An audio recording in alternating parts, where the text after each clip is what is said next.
Of you. आज हम discuss करने वाले हैं हमारा जो फर्स्ट यूनिट है CCN जो है क्रिटिकल केयर नर्सिंग, उसका फर्स्ट यूनिट है जिसमें हम बात करते हैं conceptual foundations in the critical care nursing के कौन से ऐसे कॉन्सेप्चुअल फाउंडेशंस होती है जिनको हम डिस्कस करते हैं क्रिटिकल केयर नर्सिंग में, देखते हैं, बहुत ही ज़रूरी होता है। तो ये हमारा फर्स्ट यूनिट है।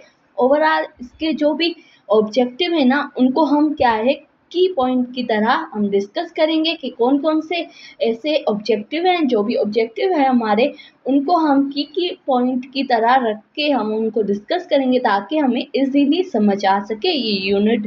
क्योंकि जो क्रिटिकल केयर नर्सिंग में 3 ही यूनिट है, बहुत लेंदी और बड़े यूनिट है, तो उस वजह से हमने यहाँ पे आपको इनकी जो स्लाइड्स थी, जो आपको लेक्चर था ना, वो मैंने दे दिया है पहले एक वीडियो में। ठीक है, इसमें हम क्या है, इसमें सिर्फ हम इसकी की पॉइंट्स पढ़ेंगे।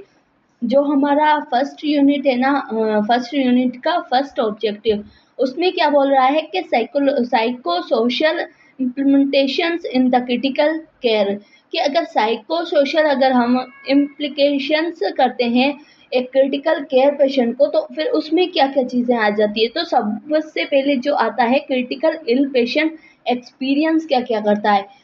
हमें क्या है कि ये देखना होता है कि जो एक क्रिटिकल पेशेंट है ना, क्रिटिकल इल पेशेंट है, तो उसके साथ उसकी फीलिंग उसके साथ होता क्या है, एक्चुअली में वो क्या क्या फील करता है, उसको हम डिस्कस करते हैं।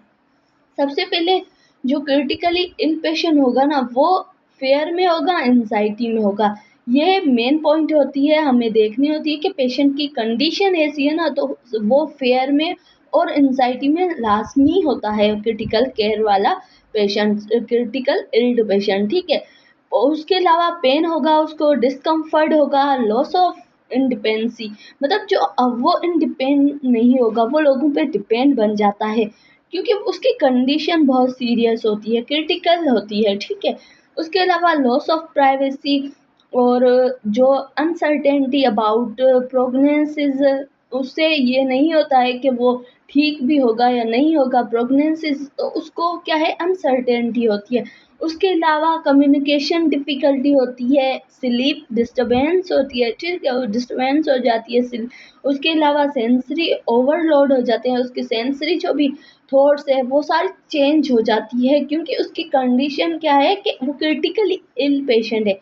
जो सफ़र कर रहा होता है उसको पता होता है। ठीक है, उसमें ये सारे हमें क्या है कि हम देखते हैं ना, जो एक्सपीरियंस करता है ना ill patient, critically ill patient जो एक्सपीरियंस करता है वो सारी चीज़ें हैं। ठीक है, फीलिंग ऑफ हेल्पलेसनेस और अल्टर्ड बॉडी इमेज, वो खुद को अल्टर्ड उसकी बॉडी इमेज बन जाती है, फीलिंग भी हेल्पलेसनेस बन जाती है, फाइनेंशियल कंसर्न मतलब जो होते हैं वो भी हो जाते हैं। उसके अलावा स्पिरिचुअल डिस्ट्रेस, ये वो सारी चीज़ें हैं जो एक क्रिटिकल पेशेंट फेस करता है अपनी कंडीशंस में, क्योंकि उसकी पहले उसकी कंडीशन ही ऐसी होती है कि वो खुद को ऐसा बना देता है। ठीक है, फर्स्ट हमारा जो था ना कि क्रिटिकल इल पेशेंट में एक्सपीरियंस, वो खुद क्या एक्सपीरियंस करता है।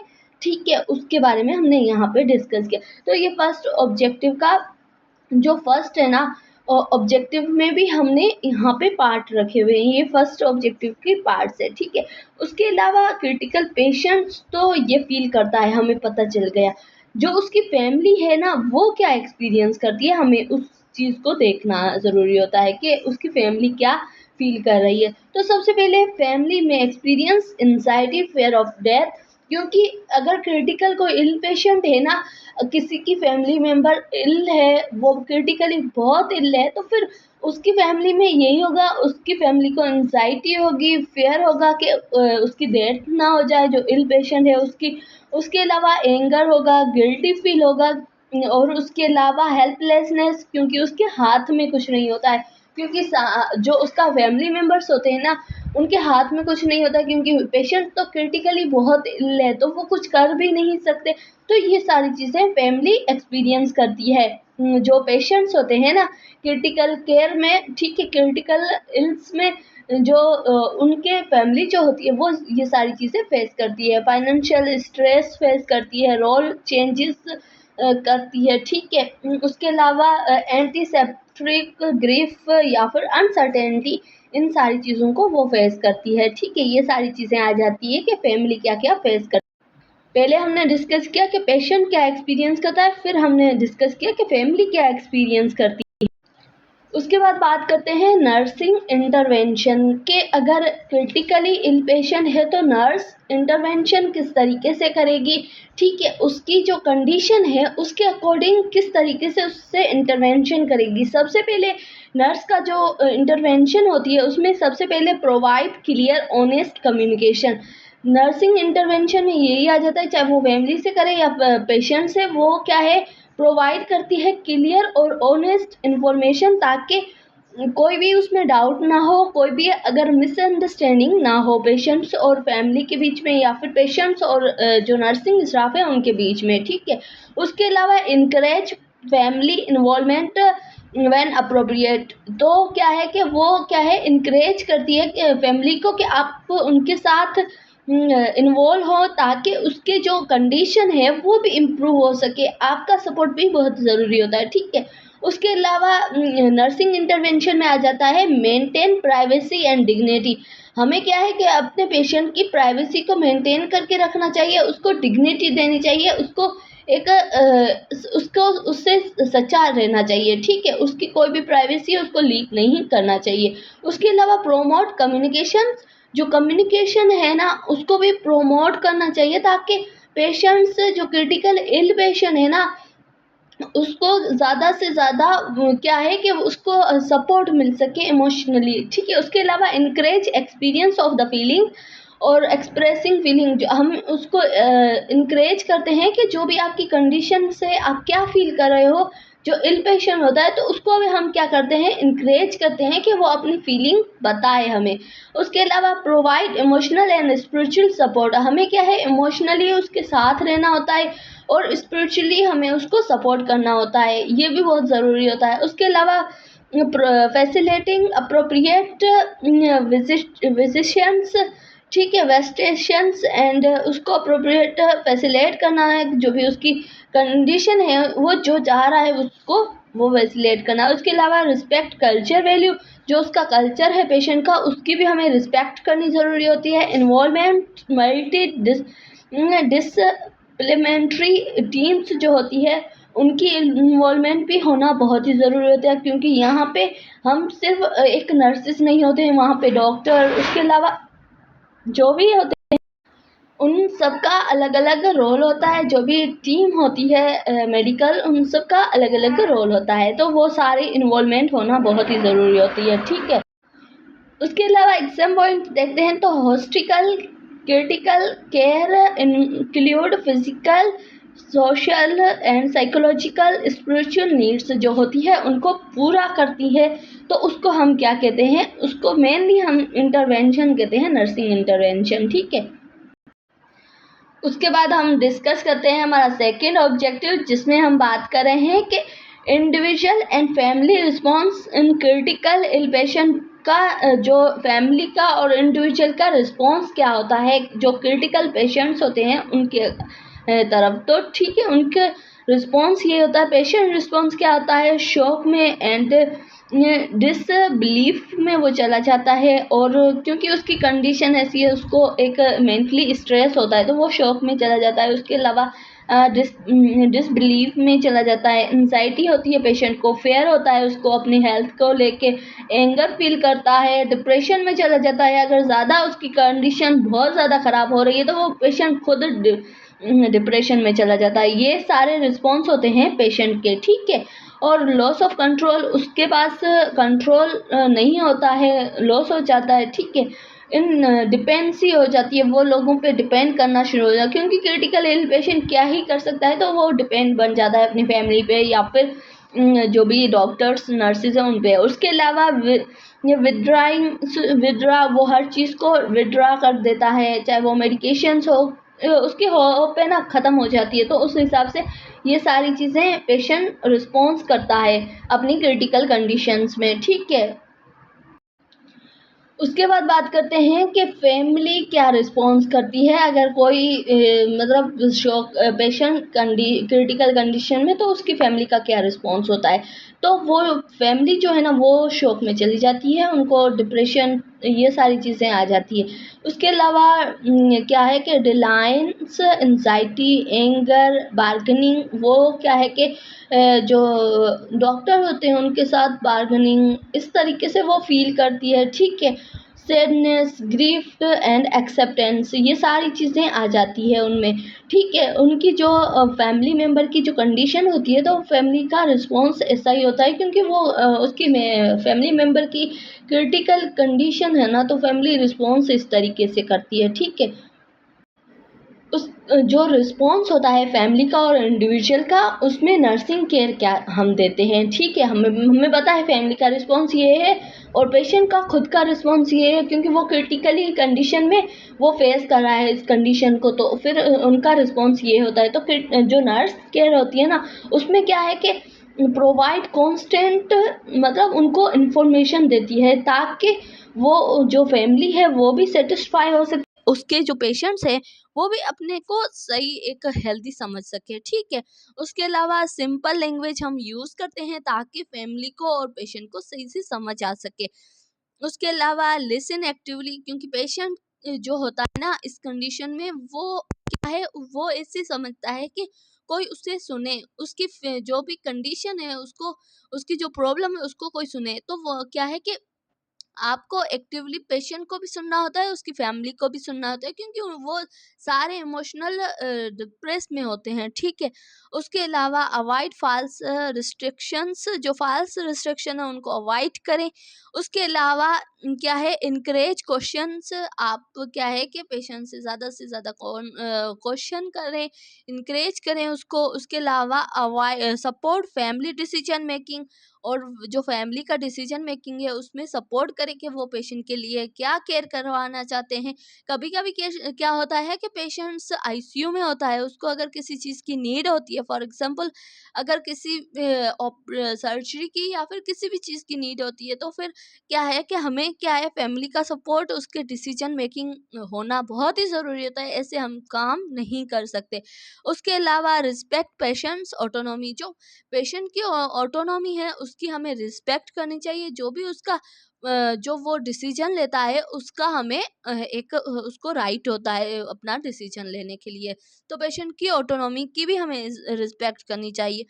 उसके अलावा अगर हम रिमाइंडर जो पॉइंट होती है ना हमारी सेकंड ऑब्जेक्टिव में, तो यही होता है कि family member are also represent recipients of the critical care nursing support, उनको भी ज़रूरत होती है कि वो भी नर्सिस के जो सपोर्ट की उनको भी ज़रूरत होती है, फैमिली को भी। उसके बाद हम बात करते हैं हमारा थर्ड जो ऑब्जेक्टिव है उसकी, जिसमें बात करते हैं स्लीप एंड सेंसरी इम्बैलेंस हो जाता है किसी पेशेंट का, क्योंकि क्रिटिकल इल पेशेंट होता है तो उसकी स्लीप भी डिस्टर्ब होती है, उसकी सेंसरी जो फंक्शन है भी इम्बैलेंस हो जाते हैं, ठीक है। तो critical ill patients are the highly risk for sleep disturb, जो क्योंकि स्लीप डिस्टर्ब हो जाती है तो उसके काज क्या क्या होते हैं कि किन किन वजह से स्लीपर डिस्टर्ब होती है। सबसे पहले क्या है कि नॉइस ज़्यादा हो, अलार्म्स हो, ब्राइट लाइट्स हो, फ्रीक्वेंट प्रोसीजर, बार बार अगर कोई नर्सिंग प्रोसीजर हो रहा होता है तो फिर भी है ना है कि पेशेंट उसकी स्लीप डिस्टर्ब होती है, पेन होता है पेशेंट को, एंजाइटी होती है, मेडिकेशंस होती है, इन सारी चीज़ों की वजह से क्या है कि पेशेंट की स्लीप डिस्टर्ब होती है। Ventilations, mechanical ventilations, unfamiliar environment हो जहाँ पे वो सही से उसके सुइटेबल इन्वायरमेंट ना हो, तो उन वजह से पेशेंट क्या फील करता है, पेशेंट इस तरीके से होता है कि उसकी स्लीप डिस्टर्ब हो इन सारी चीज़ों की वजह से, ठीक है। उसके बाद बात करते हैं सेंसरी ओवरलोड। अगर सेंसरी ओवरलोड हो गया है, पेशेंट सेंसरी इम्बैलेंस हो गया, तो उसमें आ जाता है occurs when the patients receive excessive sensory situations. कुछ सेंसरी सिचुएशन ज़्यादा वो क्या करता है कि उसको एक्सेसिव मिल जाती है उसकी सेंसरी सिचुएशंस। तो फिर उसकी कंडीशन किन किन कंडीशंस में मतलब सेंसरी ओवरलोड होता है। अलार्म्स ज़्यादा बज रहे हैं, बहुत ज़्यादा अलार्म बज रहे हैं, ब्राइट लाइट है, मल्टी कन्वर्जेशनल लोग हैं, बहुत ज़्यादा लोग वहाँ पे बात कर रहे हैं, या फिर फ्रीक्वेंट प्रोसीजर हो रहा है, कंटिन्यूस मॉनिटरिंग हो रही है। तो ये सारी चीज़ें क्या करती है, पेशेंट को सेंसरी ओवरलोड में ले जाती है। उसकी जो सेंसरी जो कंडीशन होती है वो ओवरलोड हो जाती है, वो एक्सेसिव जो कंडीशन सेंसरी एक्सेसिव हो जाती है वहाँ की। और उसके अलावा साइंस क्या हो जाते हैं, इसके साइन हम देखते हैं तो पेशेंट एंजाइटी में चला जाता है, इरिटेड हो जाता है, इरिटेबिलिटी एंड कंफ्यूज। पेशेंट अगर सेंसरी ओवरलोड हो गया है पेशेंट तो उसमें कंफ्यूजन भी होगी, उसको एंजाइटी भी होगी, इरिटेड होगा, रेस्टलेसनेस होगा और डिफिकल्टी इन स्लीपिंग। उसमें ये सारी चीजें आ जाती है, ठीक है। उसके अलावा सेंसरी डिप्रिवेशन में क्या आ जाता है, इनसफिशिएंट सेंसरी जो स्टिमुलेशन से वो इनसफिशिएंट हो जाती है, सेंसरी सही से काम नहीं कर पाता है। तो वो पेशेंट से क्या हो जाता है, काज क्या होते हैं कि cause isolation, reduce communication, immobility and reduce environmental stimulation. तो ये सारी चीजें क्या है कि पेशेंट को डिप्रेसिव कर देती है, ठीक है। डिप्रेसिव में ये होता है कि पेशेंट्स आइसोलेट कर देता है खुद को, और उसके अलावा रिड्यूस होती है कम्युनिकेशन, लोगों के साथ बात नहीं कर पाता है क्योंकि उसकी इनसफिशिएंट सेंसरी, उसकी जो वो चाहता है वो नहीं होता है। सेंसरी इनबैलेंस होने की वजह से डिप्रेसिव, सेंसरी डिप्रेसिव मीन्स कि उसकी जो सेंसरी वर्क है वो कम हो जाता है, वो आइसोलेट करता है पेशेंट खुद को, रिड्यूस कम्युनिकेशन करता है, इनमोबिलिटी होती है क्योंकि वो कहीं पे खुद से नहीं चल के जाता है तो इनमोबिल हो जाता है पेशेंट्स, रिड्यूस होती है उसकी इन्वायरमेंटल सिचुएशंस। ये सारे इसके काज होते हैं सेंसरी डिप्रेसिव के। उसके अलावा वो इफेक्ट क्या करते हैं कि काज तो हो गया कि ये इन सारी चीज़ों की वजह से सेंसरी डिप्रेसिव पेशेंट्स हो गया है। उसके अलावा वो सेंसरी डिप्रेसिव इफेक्ट क्या करता है पेशेंट पे, सबसे पहले क्या होगा, एंजाइटी होगी, कंफ्यूजन होगा, डिप्रेशन में चला जाएगा, कोऑर्डिनेशन करेगा वो पेशेंट, लोगों के साथ बात नहीं करेगा, हेलोसिनेशन में चला जाएगा वो, उसकी सेंसरी इनबैलेंस हो जाती है ना। तो सेंसरी इनबैलेंस होने के बाद क्या होता है कि आपके सेंस है ना वो सारे चेंज हो जाते हैं। तो हेलोसिनेशन ये भी एक साइकोलॉजिकल जो डिजीज है, मेंटल डिजीज है, वो भी उसको क्या करती है, फेस करते हैं। तो ये सारे इफेक्ट हो जाते हैं इसके सेंसरी डिप्रेसिव के, ठीक है। उसके अलावा अगर हम बात करते हैं इंटरवेंशन की, तो इंटरवेंशन में क्या क्या चीज़ें आ जाती है। अगर नर्सिंग इंटरवेंशन करते हैं तो रिड्यूस करते हैं अननेसेसरी वॉइस को, क्योंकि हमें पता है हमारे पेशेंट बहुत क्रिटिकल कंडीशन में है तो हम उसके सामने इतना वॉइस नहीं रखेंगे जो वो इरिटेट हो जाए, ठीक है। क्लस्टर्स एंड नर्सिंग एक्टिविटीज़ को क्लस्टर्स एंड नर्सिंग एक्टिविटीज़ वो भी हम देखते हैं, and demands light and dim light और नाइट व्हेन अप्रोप्रिएट। हम नाइट में क्या है कि उसके सामने डिम लाइट रखेंगे ताकि उसको अच्छे से स्लीप आ सके, उसकी सेंसरी इनबैलेंस ना हो सके, ठीक है। उसके अलावा प्रोमोट डे नाइट जो ओरिएंटेशंस होती है वो करते हैं, जो ओरिएंटेशंस करते हैं, और उसके अलावा इनकरेज करते हैं अप्रोप्रिएट फैमिली इंटरेक्शन। क्या है, फैमिली का इंटरेक्शन ज़्यादा हो, अप्रोप्रिएट करते हैं, उसको इनकरेज करते हैं। और मैनेज पेन, और जो उसका पेन होता है उसको भी हमें मैनेज करना होता है क्योंकि पेशेंट है, उसकी कंडीशन बहुत क्रिटिकल है तो हमें उसके पेन को भी मैनेज करना होता है। उसकी फैमिली का भी सपोर्ट चाहिए। रिड्यूस होते हैं अननेसेसरी जो रिपीटेशंस होती है उनको भी हम क्या करते हैं, कम करते हैं। ICU environment is sensory overload and sleep depressive, ये को रिलेटेड है, ठीक है। आईसीयू में ये सारी चीज़ें होती है, ठीक है। उसके बाद बात करते हैं, हमारा 4 ऑब्जेक्टिव है जिसमें हम बात करते हैं कि स्ट्रेस एंड कोपिंग के। एक पेशेंट जो आईसीयू में है उसको क्या स्ट्रेस होता है और किस तरीके से उसको उस स्ट्रेस को कोप करना चाहिए, तो उसके बारे में हम डिस्कस करेंगे यहाँ पे। तो स्ट्रेस में हम बात करते हैं stress a physical and psychological response to perceived threat and demands. जो भी डिमांड्स या फिर उसकी ट्रीटमेंट होती है रिसीव, तो उनकी वजह से क्या होता है कि वो फिजिकली और साइकोलॉजिकली वो क्या होता है कि वो स्ट्रेस में चला जाता है, क्योंकि उसकी उसको अपनी कंडीशन के बारे में पता ही चलता है, तो वो फिजिकली क्योंकि उसकी कंडीशन सही नहीं होती है और उस कंडीशन के बारे में सोच के उसकी साइकोलॉजिकल कंडीशन खराब हो जाती है। ठीक है, कॉमन आईसीयू स्ट्रेसर्स के आईसीयू में कौन कौन से स्ट्रेसर्स होते हैं? पेन होना, फेयर होना, अनसर्टेनिटी होना, लॉस ऑफ कंट्रोल होना, सेपरेशन फॉर फैमिली, क्योंकि आईसीयू के पेशेंट सेपरेट ही होते हैं अपनी फैमिली से। ठीक है, उसके अलावा fear, pain, uncertainty, loss of control, noise, sleep deprivations and invasive procedures. ये क्या है कि ये सारी चीज़ें आ जाती है एक स्ट्रेस, जो स्ट्रेसर्स कॉमन होते हैं आईसीयू में वो सारे। ठीक है, ये सारे स्ट्रेसर कॉमनली आईसीयू में फेस करता है एक पेशेंट। ठीक है, अब पेशेंट को वो सारे स्ट्रेसर तो आ गए हैं, अब उन सारे स्ट्रेसर से पेशेंट किस तरीके से कोप कर रहा है हमें उसको देखना होता है। तो सबसे पहले क्या होता है कि methods use by the individuals to manage stress.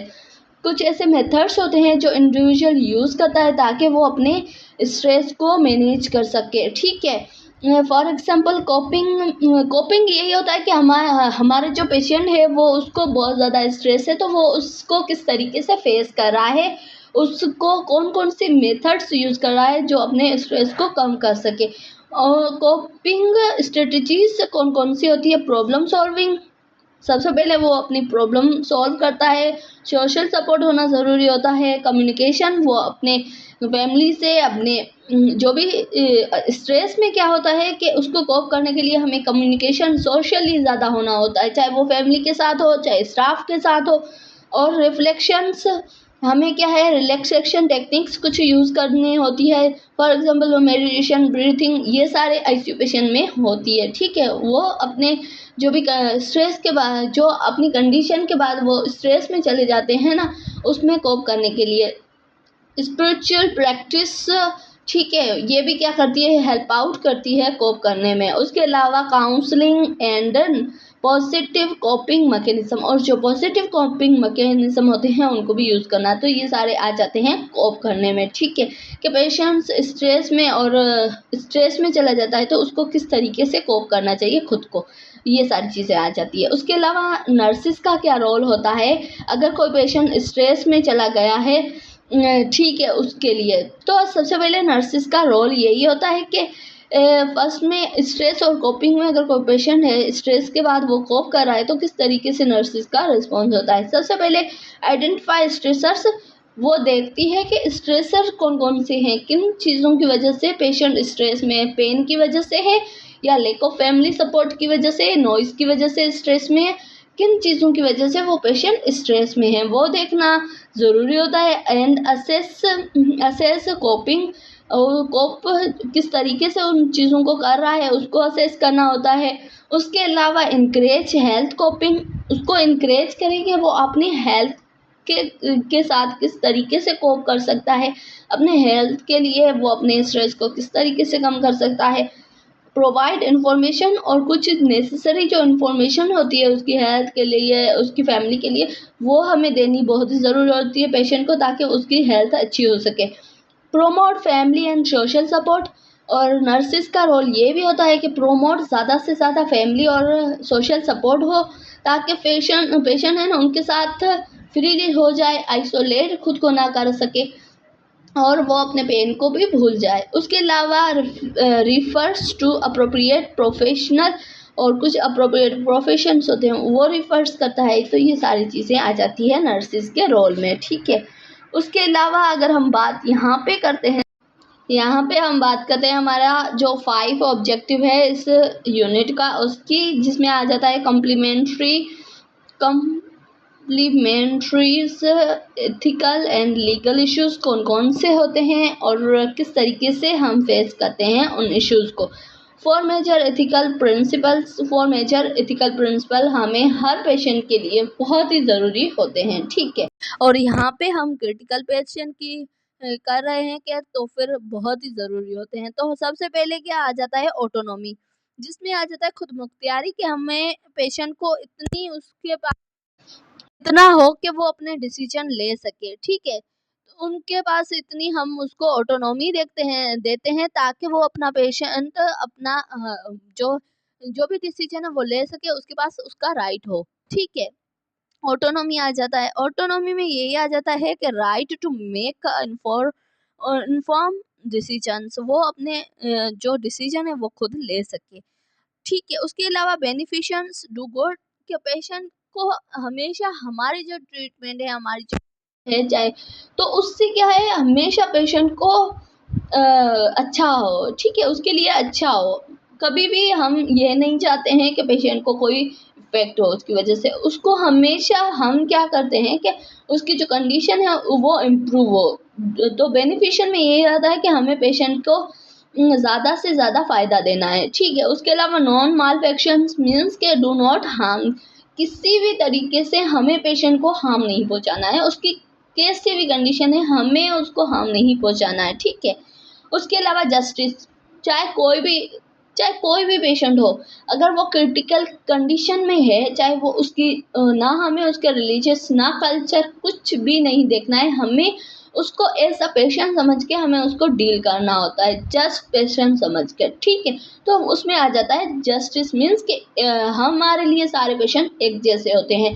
जिसको ज़्यादा नीड है हमें उसको ही क्या करना होता है, ट्रीटमेंट देनी होती है। तो ये सारी चीज़ें आ जाती है। जस्टिस में आ जाता है फेयर एंड इक्विटेबल्स की ट्रीटमेंट, फेयर और इक्विटेबल ट्रीटमेंट देनी होती है सब पेशेंट को, ठीक है।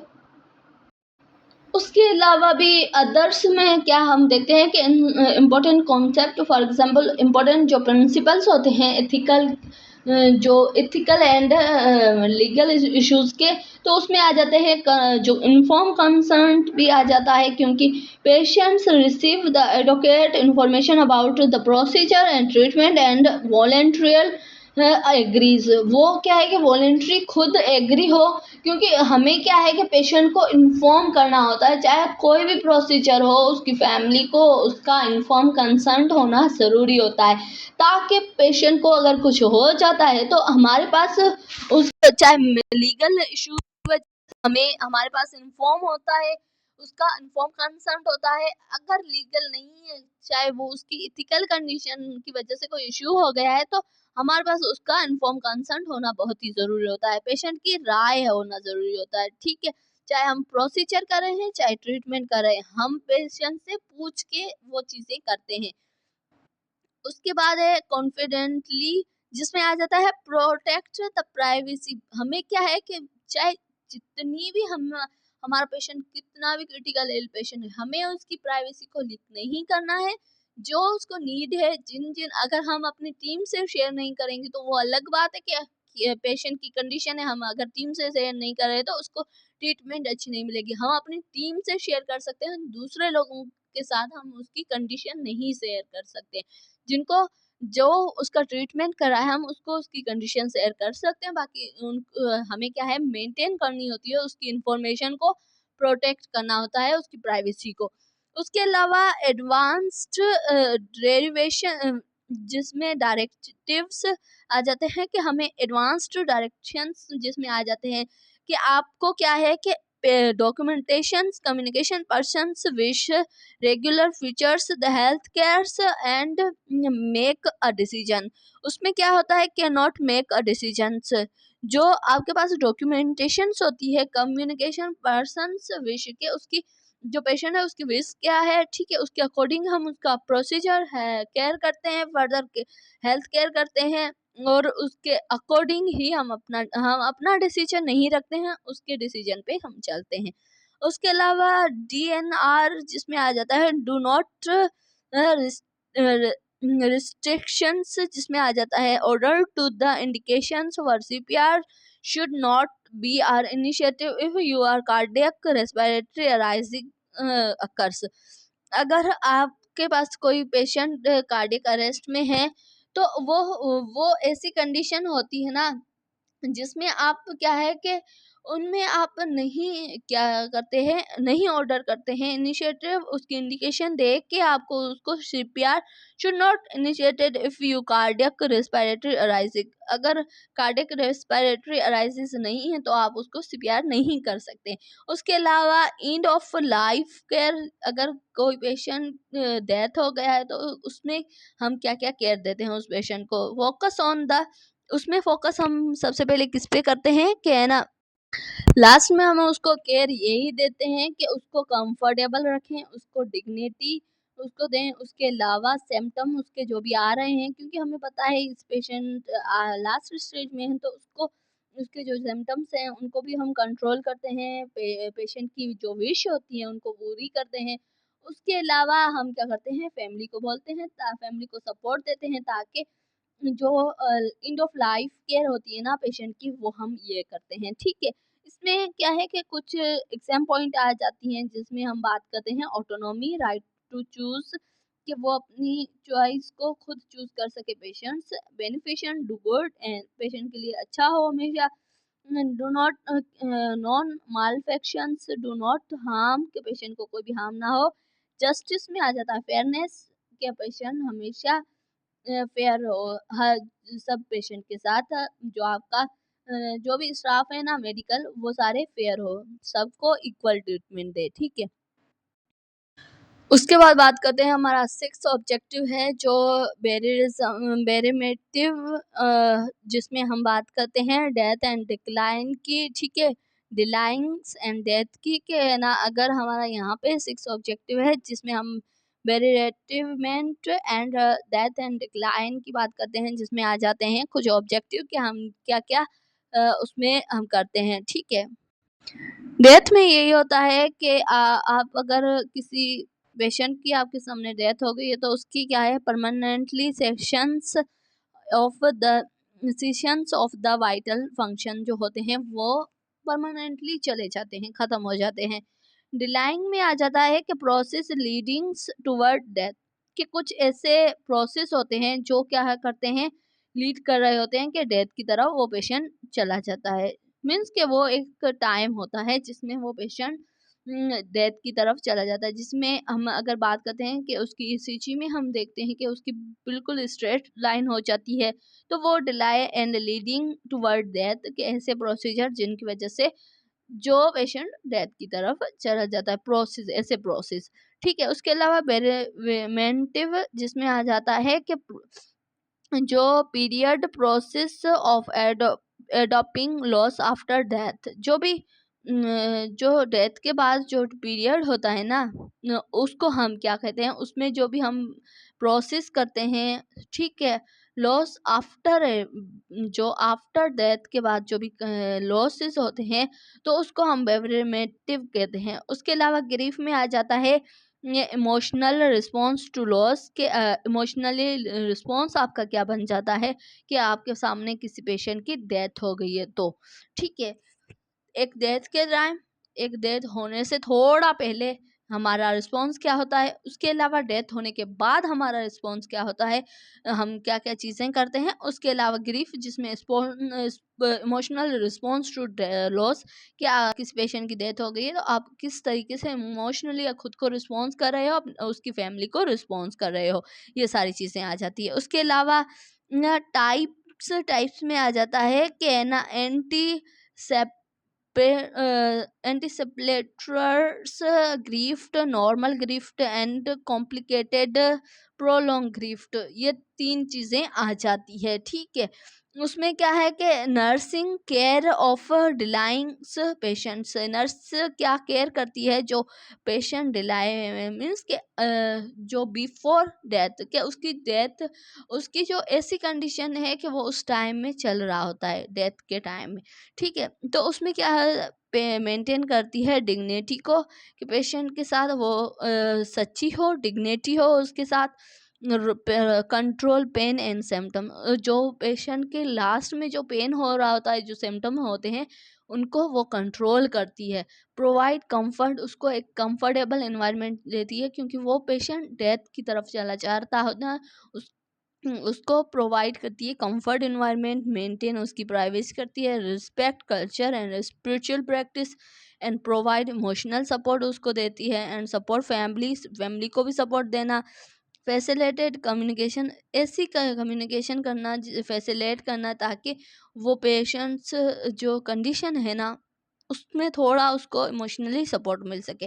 Avoid unnecessary interventions, goal are comfort focus, सिर्फ यही फोकस होता है लास्ट में डिलाइंग में, ठीक है। नर्सिंग केयर डिलाए जो पेशेंट्स होते हैं उनमें यही होता है कि फोकस ये होता है कि अननेसेसरी इंटरवेंशन ना करे, सिर्फ उसको कंफर्ट दे, ठीक है। फोकस सिर्फ कंफर्ट पे होता है। उसके बाद हम यहाँ पे अगर बात करते हैं तो एग्जाम पॉइंट में यही है कि palliative care focus on quality of life and relief of suffering, जो क्वालिटी ऑफ लाइफ दे और रिलीव करें उसकी जो सफरिंग है उससे। उसके बाद हमारा 7 ऑब्जेक्टिव है स्पिरिचुअलिटी, जिसमें आ जाता है spiritual concern persons meanings purpose, उसका क्या होता है, मीनिंग क्या है, hope, values, connections, faith and believes. Spiritual में ये सारी चीजें आती है कि वो पेशेंट किस पे बिलीव कर रहा है, उसकी होप क्या है, उसका पर्पस क्या है, वो स्पिरिचुअली अगर वो प्रेयर कर रहा है वो क्यों कर रहा है, कनेक्शन उसका क्या है अपने गॉड के साथ। उसके अलावा फेथ बिलीव क्या है उसका, वो हमें देखना होता है, ठीक है। इसमें यही आ जाता है। उसके बाद बात करते हैं स्पिरिचुअल डिस्ट्रेस में इन्वॉल्व लॉस ऑफ मीनिंग, के उसके पास मीनिंग ना हो, हेल्पलेसनेस, होपलेसनेस हो, वो हो, उसके सारी होप्स खत्म हो जाए, वो क्या है कि स्पिरिचुअली डिस्ट्रेस में चला जाता है। एक पेशेंट क्रिटिकली इल पेशेंट होता है, फिर उसकी होप भी खत्म हो जाती है। फेयर होना, एंगर होना, क्वेश्चनिंग फॉर बिलीविंग्स, वो क्वेश्चन करता है अपने बिलीव्स पे, अपने जो भी स्पिरिचुअली बिलीव्स हैं उन पे और अपने गॉड पे, ठीक है। उसके अलावा नर्सिंग इंटरवेंशन क्या होनी चाहिए, लिसन विदाउट जज, पेशेंट को लिसन करना चाहिए विदाउट जज, क्योंकि वो पेशेंट इमोशनली वो बहुत वीक हो रहा होता है, उसके पास स्ट्रेस होता है, एंजाइटी होती है, फेयर में वो पेशेंट चला जाता है। तो लिसन विदाउट जजमेंट, उसको लिसन करना चाहिए नर्सिस को। और उसके अलावा आस्क अबाउट स्पिरिचुअल नीड, के उसको स्पिरिचुअल नीड क्या है उसके बारे में उसको उसको पूछना चाहिए। उसके अलावा रिस्पेक्ट बिलीव्स, जो उसकी बिलीव्स है उनको रिस्पेक्ट करनी चाहिए, जो भी उनकी वैल्यूज बिलीव है उनको रिस्पेक्ट करनी चाहिए। Facilitating access to the spiritual religious support when the desire, जब उसको डिज़ायर होती है तब उसको फैसिलेट करे स्पिरिचुअल रिलीजियस जो भी सपोर्ट है उसको, ठीक है। उसके अलावा क्या है कि provide privacy and do not impose personal believes, और इम्पोज भी नहीं करना होता है उसके जो पर्सनल बिलीव है उनको।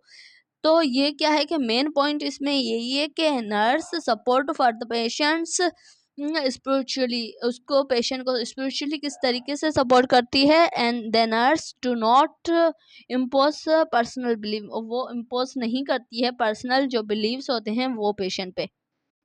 उसके बाद बात करते हैं हमारा ऑब्जेक्टिव 8, जिसमें hope and quality of life. Hope में आ जाता है कि पॉजिटिव जो एक्सेप्टेंशंस और believe that meaningful outcomes, remind positions, जो पॉजिटिव होते हैं उनके लिए क्या है कि आपके पास क्या है कि पॉसिबल जो भी उसके लिए पॉजिटिव आप एक्सपेक्टेशंस रखें, ताकि वो पेशेंट्स उसके पास होप हो सके। फर्स्ट में आ जाता है nursing promote hopes by providing realistic information, उसको प्रोवाइड करे जिससे उसकी होप बढ़ सके। उसके अलावा आइडेंटिफाई अचीवेबल गोल्स, कुछ ऐसे अचीवेबल गोल्स होते हैं जो उसको आइडेंटिफाई करके बताने चाहिए ताकि पेशेंट होपफुल फील करे। उसके अलावा सपोर्ट द पेशेंट स्ट्रेंथ, जो भी उसकी स्ट्रेंथ है उसको सपोर्ट करे। उसके अलावा इनकरेज फैमिली सपोर्ट, और इनकरेज करे कि वो फैमिली है उसकी जो उसको सपोर्ट करे, ताकि उससे भी उस पेशेंट को होप मिल सके।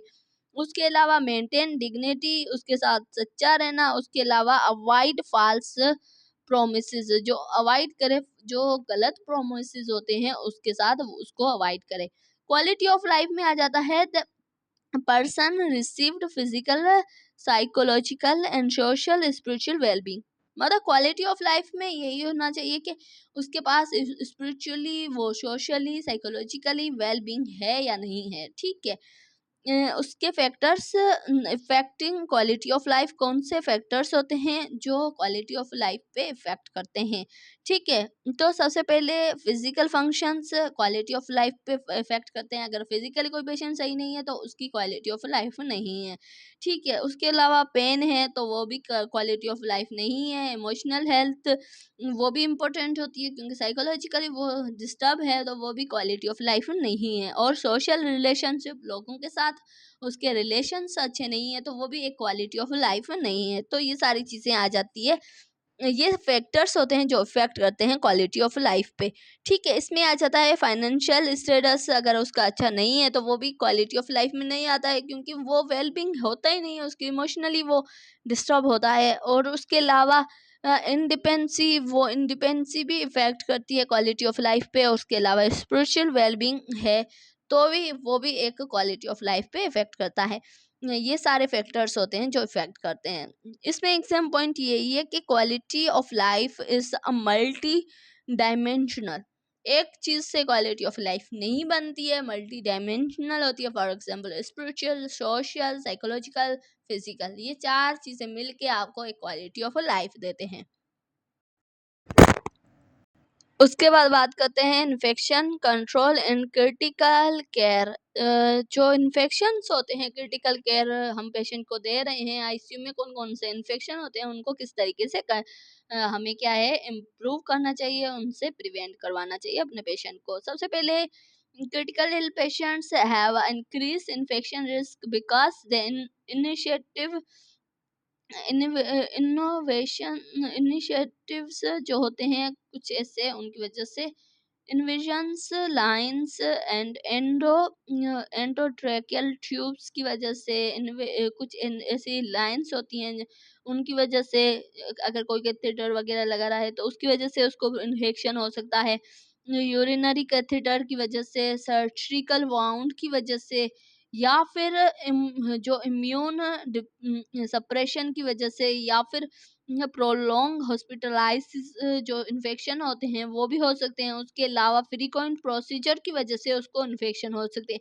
ये वो सारी चीज़ें हैं जिनकी वजह से इन्फेक्शन पेशेंट को हो सकते हैं, जो क्रिटिकल कंडीशन में है उन पेशेंट को। स्टैंडर्ड द प्रिकॉशंस, उसके लिए प्रिकॉशंस क्या होनी चाहिए कि पेशेंट को इन्फेक्शन ना हो। सबसे पहले हैंड हाइजीनिक बहुत ही ज़रूरी होता है, कि आप अगर चाहे आप प्रोसीजर कर रहे हो तब भी हैंड हाइजीनिक ज़रूरी होता है। अगर कोई पेशेंट बेड पे है तो उसकी भी क्या है कि हाइजीनिक का हमें ख्याल रखना होता है। अप्रोप्रिएट पीपीई जो पेशेंट प्रोटेक्टिव इक्विपमेंट है उनको अप्रोप्रिएट करना चाहिए। उसके अलावा सेफ इंजेक्शन प्रैक्टिस, हमें सेफली पेशेंट को इंजेक्शन लगाना चाहिए ताकि उसकी जो भी साइट्स हैं वहाँ पे इन्फेक्शन ना हो।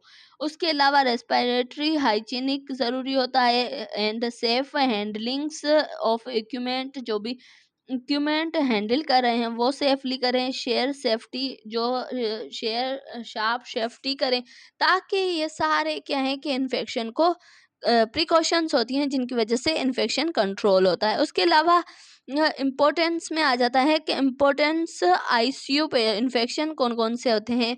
वीएपी जिसमें वेंट्रिकुलर एसोसिएटेड नमोनिया हो जाती है क्योंकि ट्यूब की वजह से। उसके अलावा CAUTI जिसमें catheter associated urinary tract infections. CLABSI जिसमें आ जाता है central line associated blood stream infection. ये सारे वो इन्फेक्शन होते हैं जो मोस्टली आईसीयू में होते हैं पेशेंट को। ठीक है। उसके अलावा सर्जरी साइड इन्फेक्शन, ये सारे इन्फेक्शन आईसीयू पेशेंट में होते हैं। तो इसमें इम्पोर्टेंस प्रिवेंशन यही होती है, हैंड हाइजीनिक होना चाहिए, सेप्टिक असेप्टिक जो टेक्निक है उसको यूज़ करना चाहिए, अप्रोप्रिएट डिवाइस केयर, उसको एक डिवाइस केयर देनी चाहिए, और रिमूव अननेसेसरी इन्वेजन्स को रिमूव करना चाहिए, एंड प्रोमो जो चीज़ें हैं वो उनको प्रोमोट करें, और जो भी एनवायरनमेंट है उसको क्लीन करें। ये सारी चीज़ें आ जाती है आईसीयू पेशेंट के लिए, जो इन्फेक्शन से उसको प्रिवेंट करना होता है तब। उसके अलावा आ जाता है अप्रोप्रिएट आइसोलेशन प्रिकॉशंस होनी चाहिए, ताकि उस पेशेंट को दूसरे किसी पेशेंट का इन्फेक्शन ना लगे। एंटीबायोटिक्स स्वाब्स देने चाहिए, ताकि पेशेंट को जो भी बैक्टीरियल इन्फेक्शन है वो रिड्यूस हो सके। मोस्ट इम्पोर्टेंट यही होता है hand hygienic, one of the most effective measurement for the prevention health care association infection. जो भी हेल्थ केयर एसोसिएशन इन्फेक्शन होते हैं उनके लिए सबसे मेन पॉइंट यही होती है कि हैंड हाइजीनिक होना ज़रूरी होता है। आप अगर कोई भी प्रोसीजर कर रहे हो उससे पहले हैंड हाइजीनिक बहुत ज़रूरी होता है, ठीक है। हमारा ऑब्जेक्टिव 10 इसमें इस यूनिट का फर्स्ट यूनिट का 10 ऑब्जेक्टिव है, जिसमें न्यूट्रिशन इन क्रिटिकल जो क्रिटिकल इल पेशेंट होते हैं उनकी न्यूट्रिशन क्या क्या होनी चाहिए। Critical ill cause the increase जो मेटाबॉलिक डिमांड्स इंक्रीज हो जाती है, ठीक है। कैटाबॉलिज्म्स मसल वेस्टिंग्स, उसके मसल्स भी कम हो जाते हैं, और कैटाबॉलिज्म्स हो जाती है, जो चीज़ें हैं वो ज़्यादा ब्रेक डाउन हो जाती हैं, ठीक है। उसके अलावा यहाँ अल्टर्ड ग्लूकोज मेटाबॉलिज्म्स अल्टर्ड हो जाती है, और इंक्रीज न्यूट्रिशनल रिक्वायरमेंट में जो पेशेंट्स होते हैं उनको न्यूट्रिशनल रिक्वायरमेंट इंक्रीज हो जाती है, क्योंकि वो बेड पे होते हैं तो उनकी एक तो कंडीशन सही नहीं है, उसके हिसाब से उनको न्यूट्रिशन की बहुत ज़्यादा नीड होती है। उसके अलावा वो क्या है कि वो सही से नहीं कोई भी न्यूट्रिशन ले रहे हैं, तो इसकी वजह से उनकी रिक्वायरमेंट बढ़ जाती है। मेन रोटेशन आपकी क्या होती है, रूटीन क्या होता है, उसमें आ जाता है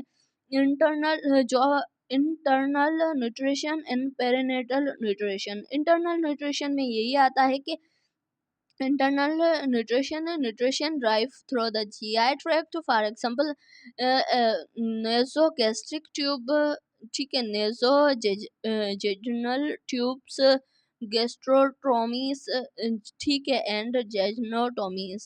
या फिर ये क्या है कि ये सारे इंटरनल है जो आप न्यूट्रिशन दे रहे हो पेशेंट को, चाहे वो नेसोगैस्ट्रिक ट्यूब के थ्रू दे रहे हो या फिर जेजुनाइटल ट्यूब के दे रहे हो, तो ये पेशेंट को उसको अपना न्यूट्रिशनल इंटरनली प्रोवाइड करती है। General principles if the gastrointestinal tract functionals and internal feedings, the appropriate internal nutrition generally refers to the perinatal over the perinatal nutrition। इसके एडवांटेजेस यही होता है, मेन गट जो इंटीग्रिटी है उसको रखता है मेंटेन करके, और जो physiological rotations and may reduce some complications associated with PN।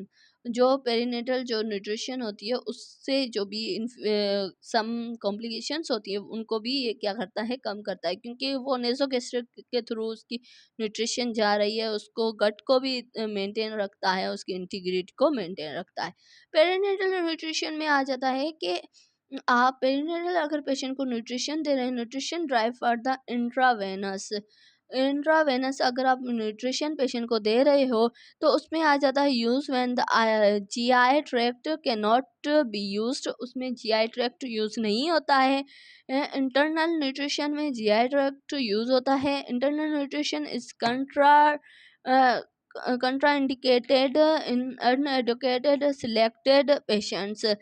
जो अगर जिसको इंटर न्यूट्रिशन नहीं दे रहे हैं, उनके लिए नहीं हो रही, कंट्राइंडिकेट हो रही है, तो उन पेशेंट को हम क्या करते हैं, ये पेरिनेटल न्यूट्रिशन देते हैं। इसकी कॉम्प्लिकेशन यही होती है कि हाइपरग्लिसीमिया हो सकता है, ग्लूकोज की अमाउंट ज़्यादा हो सकती है, इलेक्ट्रोलाइट एबनॉर्मलिटीज़ हो सकती है, इन्फेक्शन हो सकता है, रिवर्स फीडिंग्स सिंड्रोम हो सकता है, लीवर कॉम्प्लिकेशंस। क्योंकि अगर पेरिनेटल आप न्यूट्रिशन देते हो आईवी के थ्रू, उसको कोई भी ऐसे आप उसको ग्लूकोज़ दे रहे हो, कोई कुछ भी ऐसी न्यूट्रिशन दे रहे हो, तो वो इंस्टेंट जाके उस पे इफ़ेक्ट करती है, क्योंकि वो डायरेक्टली ब्लड स्ट्रीम में जा रही होती है और उसका इफ़ेक्ट विदिन मिनट में हो जाता है। तो वो क्या है कि वो ज़्यादा इफ़ेक्ट करती है, चाहे वो इलेक्ट्रोलाइट एब्नॉर्मलिटी हो, हाइपोग्लाइसेमिया हो, या फिर रीफर फीडिंग्स सिंड्रोम हो, इन्फेक्शन हो, वो सारी चीज़ें उसको क्या है कि आईवी के थ्रू आप न्यूट्रिशन दे रहे हो, तो ये सारी कॉम्प्लिकेशन आपको फेस करनी होती है अपने पेशेंट पे, ठीक है? क्योंकि वो एक लीवर की कॉम्प्लिकेशन को भी बढ़ा देती है, क्योंकि वो स्टीम के थ्रू वो जा रही होती है, तो उसको टाइम नहीं मिल रहा है, वो इंस्टेंट वर्क करती है, चाहे कोई भी न्यूट्रिशन हो हम दें उसको। उसके अलावा हमारा 11 यहाँ पे लास्ट ऑब्जेक्टिव है, जिसमें हम बात करते हैं कॉम्प्लीमेंट्री थेरापी हम क्या देते हैं पेशेंट को। सबसे पहले ठीक है, उसकी बात करते हैं कि अगर हम फार्माकोलॉजिकल थेरापी दे रहे हैं, उससे पेशेंट ठीक नहीं हो रहा है, उसके साथ कुछ ऐसी कंडीशन हो रही है, तो हमें कॉम्प्लीमेंट्री थेरापी क्या देनी चाहिए, कि इसके अलावा नॉन फार्माकोलॉजिकल थेरापी कौन कौन सी होती है, ठीक है। उसमें आ जाता है कन्वर्सेशनल मेडिकल ट्रीटमेंट, ठीक है। अलोंग साइड मतलब मेडिकल जो ट्रीटमेंट है, उसके अलावा हम क्या देते हैं, ठीक है। Message, music therapy, relaxation techniques, जिसमें मेडिटेशन, योगा आ गया, एंड ब्रीथिंग टेक्निक्स आ गई।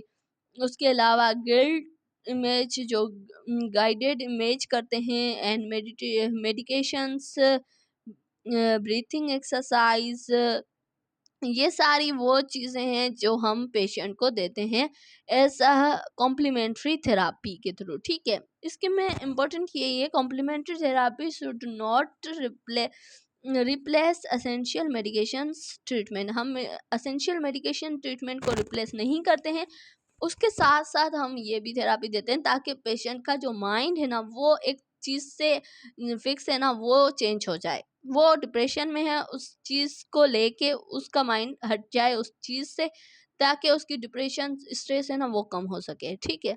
उसके अलावा नर्सिस की रिस्पॉन्सिबिलिटीज़ क्या होती है अगर कॉम्प्लीमेंट्री थेरापी दे रही है, तो सबसे पहले असेस द पेशेंट्स रिफर्स क्या कर रहा है उसको देखना, चेक सेफ्टी एंड कंट्राइंडिकेशन, उसकी सेफ्टी को चेक करना, उस जो कंट्राइंडिकेशन है उनको देखना कि इसके थ्रू कंट्राइंडिकेशन कौन कौन सी हो सकती है। रिस्पेक्ट कल्चर एंड बिलीव्स, चाहे वो कोई भी थेरापी दे रहा है ना, तो उसको पेशेंट की कल्चर और बिलीव को क्या करना है, रिस्पेक्ट करना है। Use evidence based appropriate where the possible, जो पॉसिबल हो, अप्रोप्रिएट हो, वो डिसीजन लेते हैं। उसके अलावा एविडेंस बेस्ड पे मॉनिटर रिस्पॉन्स, और जो उसका जो रिस्पॉन्स है पेशेंट का, उसको भी मॉनिटर करते हैं कि अगर हम कॉम्प्लीमेंट्री थेरापी दे रहे हैं तो पेशेंट का रिस्पॉन्स अच्छा है या नहीं है, तो वो भी हमें देखना ज़रूरी होता है। तो ये सारी चीज़ें आ जाती है कॉम्प्लीमेंट्री थेरापी में।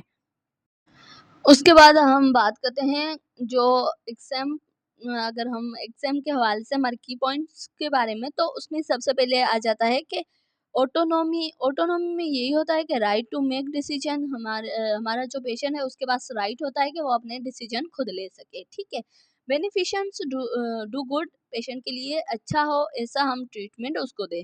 उसके अलावा non maleficence do not harm, हम पेशेंट को किसी भी तरीके से कोई भी हार्म ना दे, चा चाहे वो इंजेक्शन के थ्रू किसी भी तरीके से हम हार्म ना दें। जस्टिस मीन्स फेयर उसके साथ ट्रीटमेंट हो। और उसके अलावा डीएनआर, जिसमें आ जाता है कि सीपीआरस, अगर कार्डियक अरेस्ट हो गया है, CPR and according valid order policy, अगर आपके पास वैलिड है ऑर्डर पॉलिसी है तो ही आप सीपीआर कर सकते हो। उसके अलावा बेरिज्म्स में आ जाता है रिस्पॉन्स प्रोसेस आफ्टर लॉस, अगर किसी पेशेंट की डेथ हो गई है, उसके पास आपका क्या रिस्पॉन्सिबिलिटीज बनती है उसको हम कहते हैं। ग्रीफ में आ जाता है इमोशनल रिस्पॉन्स टू लॉस, अगर लॉस हो गया है तो फिर आप उसकी फैमिली को इमोशनली किस तरीके से रिस्पॉन्स कर रहे हो, खुद को किस तरीके से रिस्पॉन्स कर रहे हो। उसके अलावा स्पिरिचुअल में आ जाता है meaning, purpose, value and believe.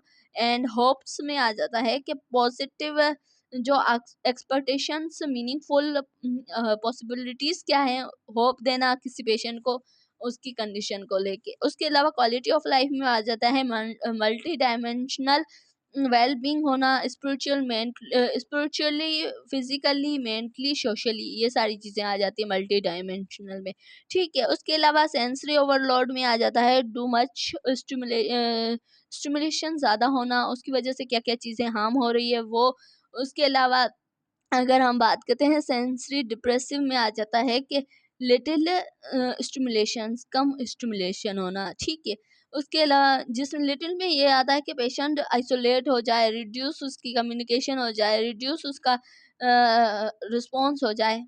ठीक है, और ओवर में ज़्यादा से ज़्यादा किसी चीज़ को एक्ट करे, रिएक्ट करे। ठीक है, और इंटरनल न्यूट्रिशन में आ जाता है कि nutrition refer GI tract, for example NG tubes, इनके थ्रू हम जीआई जो भी न्यूट्रिशन देते हैं। और उसके अलावा पेरिनेटल न्यूट्रिशन, आईवी के थ्रू हम न्यूट्रिशन देते हैं पेशेंट को, और वो क्या क्या इफेक्ट करती है वो हमने डिटेल में डिस्कस किया है। प्रिवेंशन, इन्फेक्शन प्रिवेंशन में हैंड हाइजीनिक मस्ट पे आता है। कॉम्प्लीमेंट्री थेरापी में यही होता है कि use with not instant conversational care, जिसमें हम क्या है कि कन्वर्सेशनल केयर देते हैं। तो ये सारी वो चीज़ें आ जाती हैं जो हमने अपने इस पूरे यूनिट में डिस्कस की। ये सारी वो मेन क्विज हैं, एग्जाम के हवाले से क्विज टेबल है जिसको हमने डिस्कस किया। So thank you so much. आज का वीडियो इतना ही, मिलते हैं नेक्स्ट वीडियो में जिसमें हम क्या है कि ओवरऑल इस जो भी हमने फर्स्ट यूनिट पढ़ा है, जितने भी इसके एमसीक्यूज हैं उनको हम सबको डिस्कस करेंगे। So thank you so much. आज का वीडियो इतना ही, मिलते हैं नेक्स्ट वीडियो में नए टॉपिक के साथ। तब तक टेक केयर।